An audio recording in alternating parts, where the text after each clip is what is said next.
রাত ২টা থেকে ঘুরতেছি আমি টাঙ্গাইল ঘুরছি, সাভার ঘুরছি, দেন পুরো ঢাকা সিটি ঘুরে আমি গাড়ির ভিতরে আসলে কতক্ষণ বসে থাকা যায়। এখানে যারা আছে দেখেন সবাই আমরা খুবই ক্লান্ত, সারা রাতে খাওয়া নাই, ঘুম নাই, একটু তেলের আশায়। মানে পরিস্থিতিটা আসলে কতটা ভয়ঙ্কর হলে একজন মানুষ রাস্তায় এসে এইভাবে বসে। এই পাম্পটা বলতেছে দুপুর 2টার পরে তেল দিবে, আর আমি রাত 4টার সময় আসছি। আসার পরে আমি 45টা গাড়ির পেছনে পড়ছি, যাইতে যাইতে এখন 30 নম্বর আছে, আর বাকি গাড়িগুলো সব চলে আসে। আর 1 ঘন্টা পরে ঝড় বৃষ্টি আসলো, আমরা গাড়িতে ছিলাম বসা, এই অবস্থা।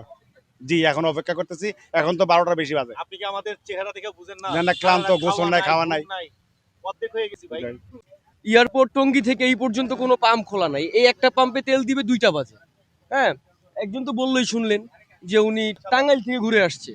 তো তেল কোথাও নাই, কোথাও দিচ্ছে না। সরকার প্রতিনিয়তই আমাদেরকে মিথ্যা কথা বলে, হ্যাঁ, নিউজে বিভিন্ন রকমের চটকধারী নিউজ করতেছে।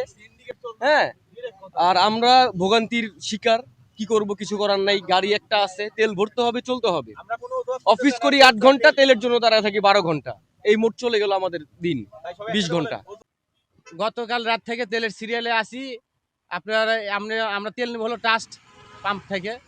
এই সিরিয়াল পড়ে গেছে আপনার ট্রাস্ট পাম্প থেকে একবার মহাখালী রেলগেট পর্যন্ত, মানে প্রায় 2 কিলো ওভার হবে, 2 কিলোর কম হবে না এই পর্যন্ত সিরিয়াল।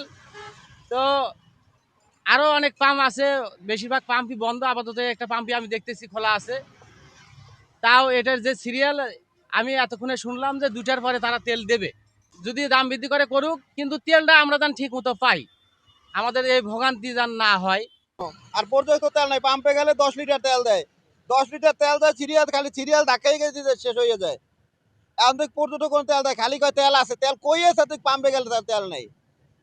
ট্রাস্টের সিরিয়াল যদি মহাখালী রেল লাইন ছাড়ায়, তাহলে পর্যন্ত কোন জায়গায় আছি আমরা?